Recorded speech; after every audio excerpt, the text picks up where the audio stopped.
so much things happening. I work on a cruise ship. I'm just on vacation. Not everyone that's in the prison that is guilty, but we have a university center criminal. Okay, just give me a sec. I'm just trying to get the perfect selfie here.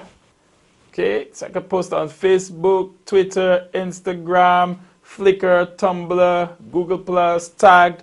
My status, in studio, solutions turn up. Okay. We'll do this later. Let's get the show on the road.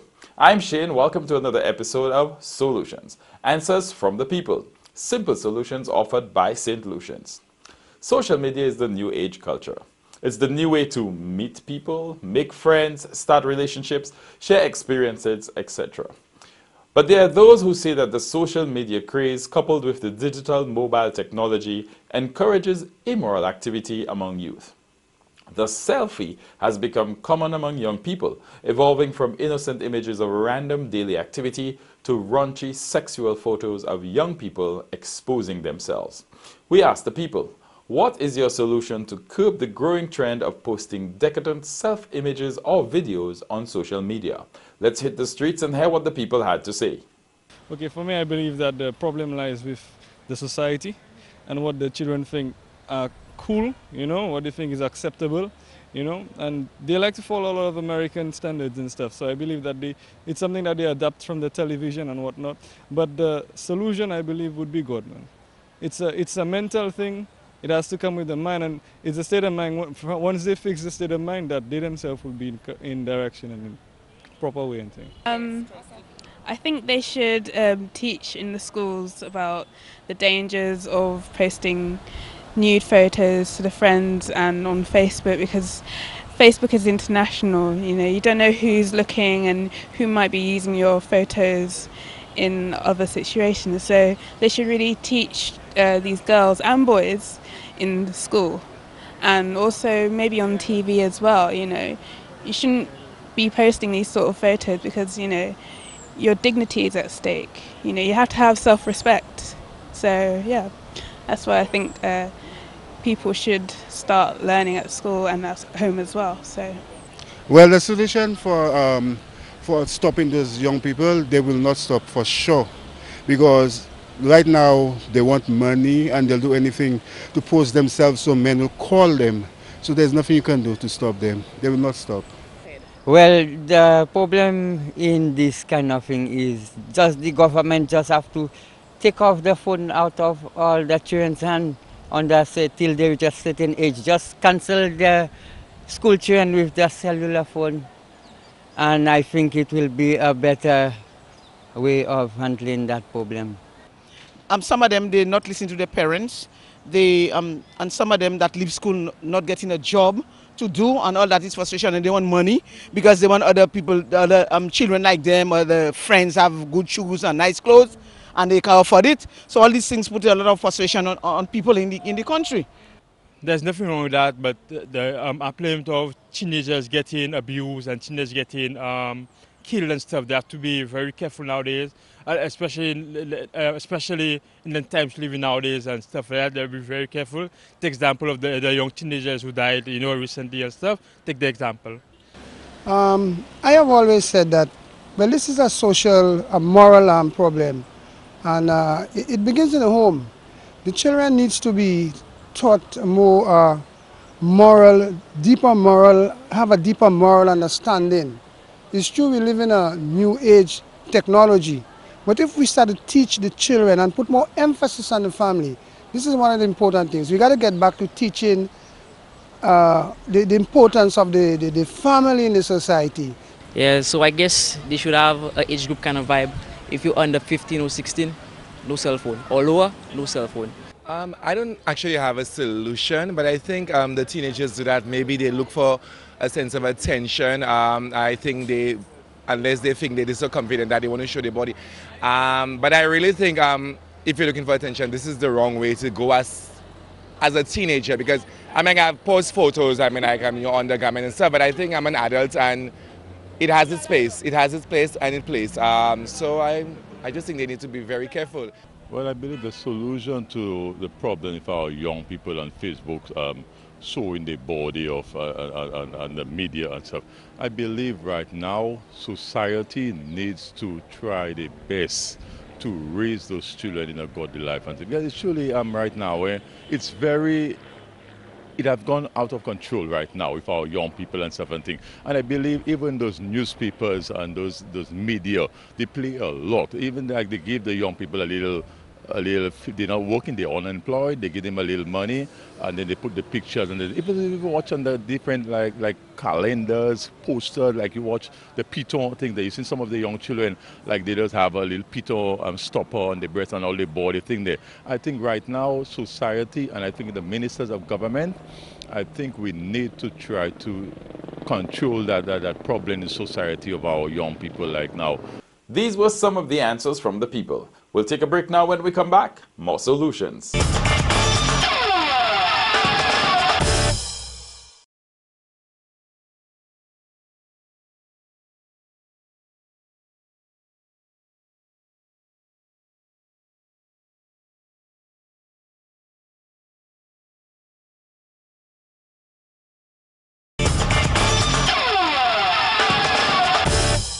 Welcome back to Solutions. We asked the people, what is your solution to curb the growing trend of posting decadent self-images or videos on social media? Let's get some more solutions. Take away the phone from them, because it's the phone that causing them to put the picture on Facebook and do different. Just get rid of it. The parents have to do that. Well, to me, I think this is not good at all. It's not good at all. What I think parents should do is to monitor their children, see what is right, what's not right to do, and also always caution them, what is right and what's not good to do, because this is not good. This is disrespect for somebody to be doing something like that. It's not good at all, Parents don't have to be blaming that. You'll watch your child the best you can every day, every minute you're in their bag. But when they have to do what they have to do, they're ahead of you because they're younger than you, they can run more than you, they will hide and you won't get them because they know what they have. Well, first of all, it's you as a parent have to be involved with your child in terms of everything that they do. You give them a cell phone. I believe you should, as a parent, you should be able to know what's going on in terms of their social life, the media and everything. And if you teach them self-respect, how to respect yourself and your body, I don't think that they will reach that stage or follow a crowd, although peer pressure can be difficult, but they might reach the situation and think twice about doing it, because something on the internet might be deleted in one part, but it will carry down the line, somebody's cell phone, emails, it could never die. So it's more like teaching your children self-respect.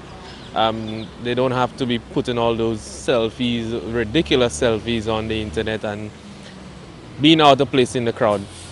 What I think we should do is to buy phones with cameras for our children. Because I always say sometimes we blaming our kids, but as parents we have to blame ourselves. Because most of the things our kids getting involved in is because we parents, there are certain things we doing as parents and we should not do it so. Because there's so many cell phones without cameras. So why not give our child a phone? Is because it's communication. We want to know where our children is and we want to communicate with our children. So my child can't go to school with a phone, with a camera. If it's, I want to know about my child, if you staying for lessons or whatever, you understand what I'm saying? So you can call me and say, Mommy, I'll be coming home later.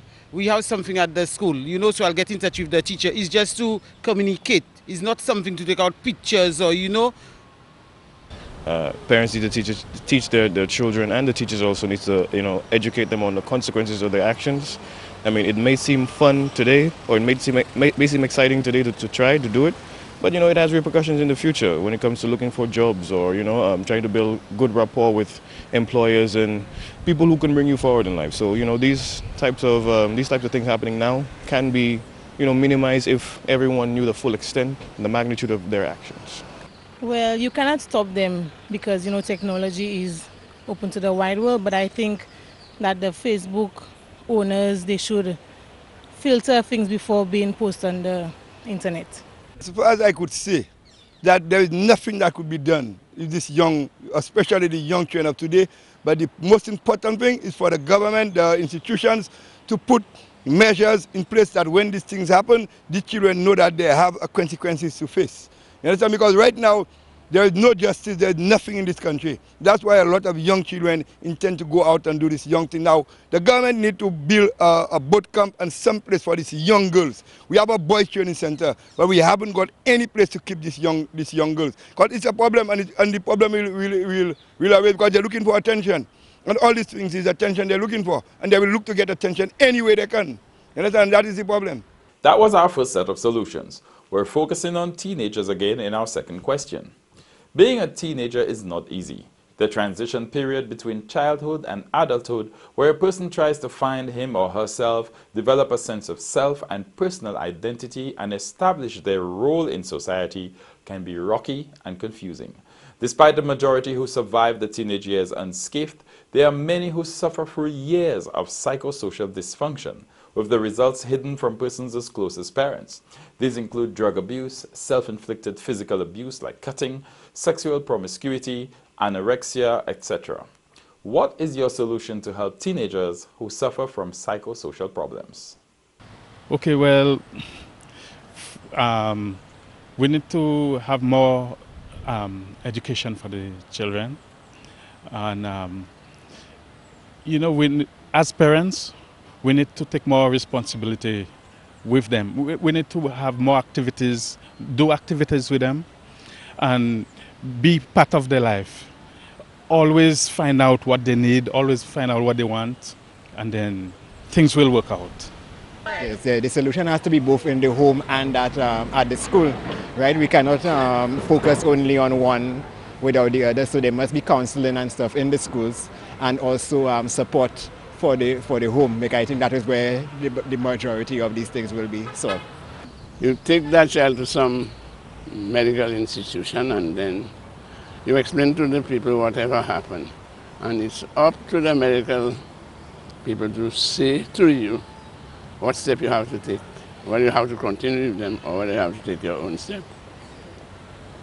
It's a parent's thing and the authority. It is the medical authority and the parent's solution.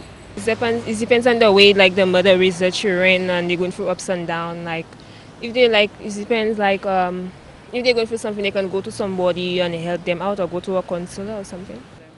As a parent, I would seek counseling for her so that she can learn the different things about it, and I will talk to her and try my best. Well, if they're doing that because they are womanish, they want to leave the mother house, that's their fault, whatever happened to them. But if they have some sort of problem like a sickness that's causing that, I'll have to look for the doctors and some sort of help to give her. But if I know the way it is right now in St. Lucia, when they want to go and meet their man, they'll do anything. They'll be rude, they'll be all kind of a way for you, the mother, to let them go.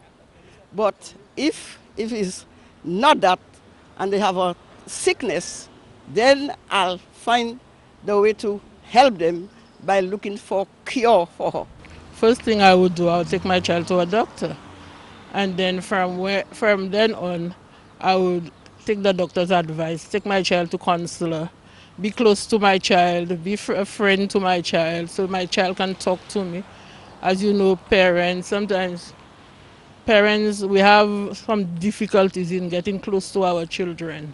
I know what you can do is to try and talk to the child to find out, well, if she has a problem, if she doesn't want to tell you, you seek for a counselor somewhat and then to find out what the problem is. Okay, I believe that first the parents have to develop a strong bonding relationship with their children, all right? You have to know your children and your children must be able to trust you and talk to you. Secondly, I believe in the school you must have some strong parenting counseling for not only for the students but for the teachers. The children must be able to relate to somebody, and that person, I believe, has to be the parent. It has to start from home to develop that, that strong family unit, to develop the community and the society. And, praying is also important. The children and the parents must be able to pray, together and they must be able to trust God. Make God the center focal relationship of the family, and that is where it starts from. You know, you have to have that central relationship with God, and everything will fall in place. That's what I believe. Well, if you as a parent don't know your child, don't know how their mood swings and when the mood changes, how they eat, or where they go, what they do, well, you don't know your child. But but no parent is perfect. If one day it happens, it's more or less more conversation with the child. Try to be open, get to know the problem, and be there with them to help them resolve it. If it needs to go to somebody else, a counselor or so forth, or even talking to their own friends to help them, because sometimes they would not want to tell you, but they would speak more freely for another friend. That too can help, more or less doing whatever you can to help them in the situation. More solutions coming up after this break. Stay with us. We'll be right back.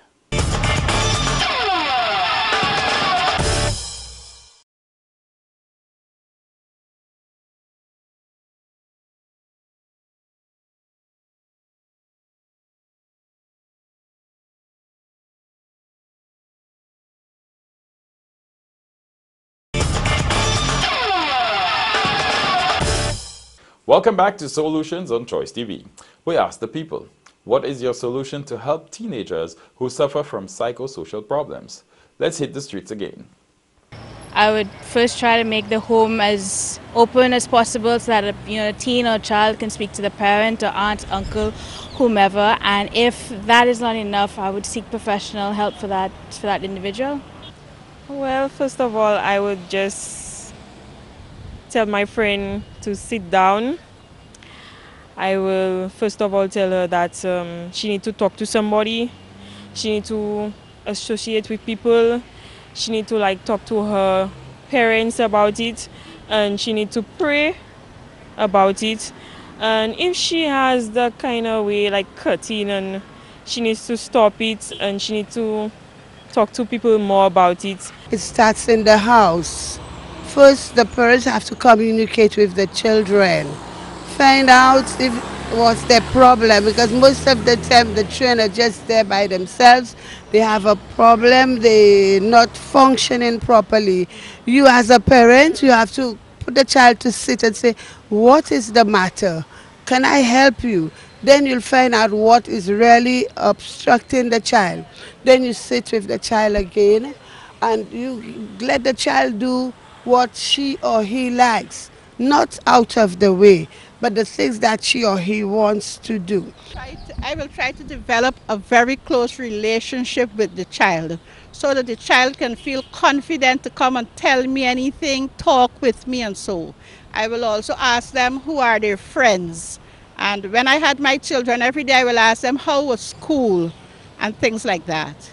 I think there are several things that one could do, and I think it starts with not just the parents but the teachers, because they are the first response to the kids and their caretakers.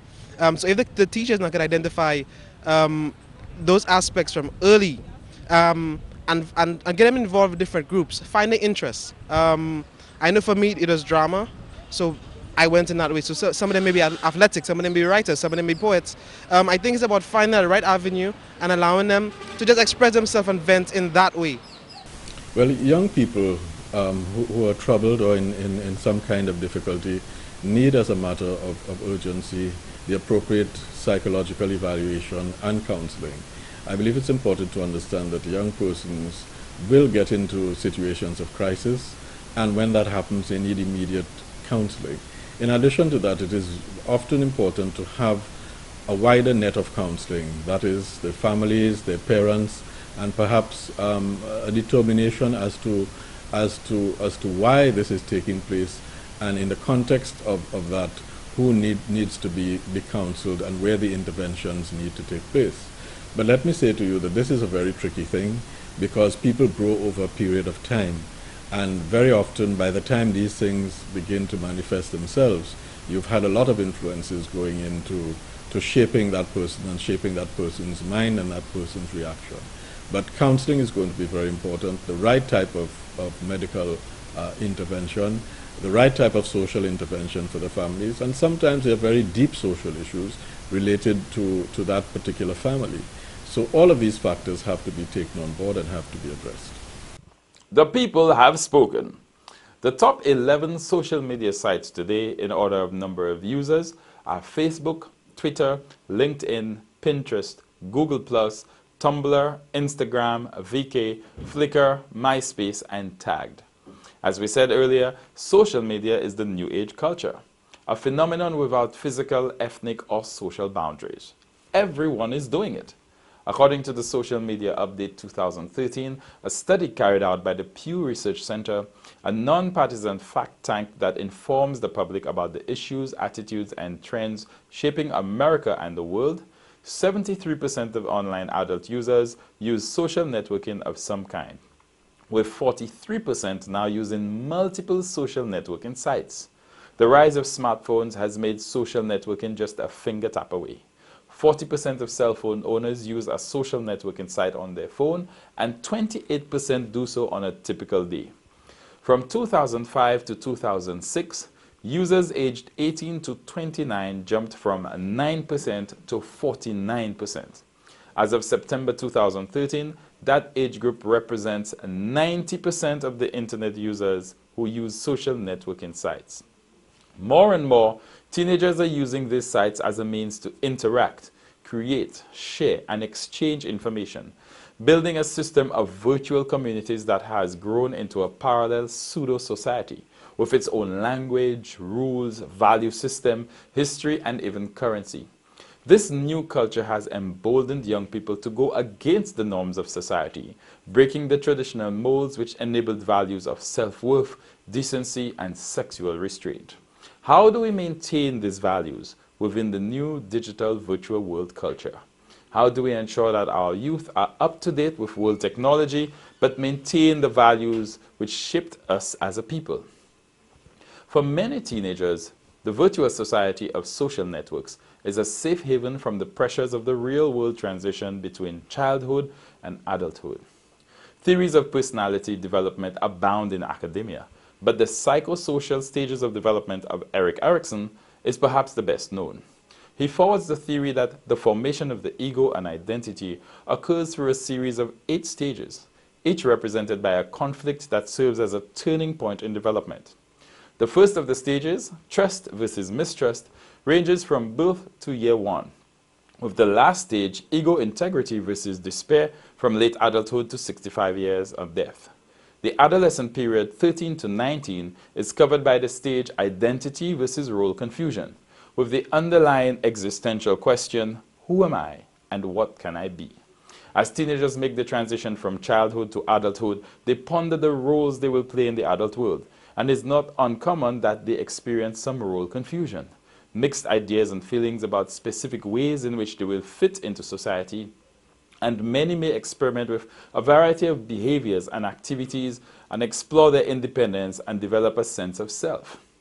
Those who receive proper encouragement and reinforcement through personal exploration will emerge from this stage with a strong sense of self and a feeling of independence and control. Those who remain unsure of their beliefs and desires will feel insecure and confused about themselves and the future. Completing this stage successfully leads to fidelity, which Erikson described as an ability to live by society's standards and expectations.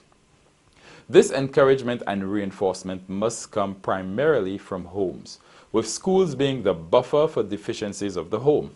Our teachers must be armed with the knowledge to identify teenagers who are in crisis and start the process for intervention and healing by school counselors.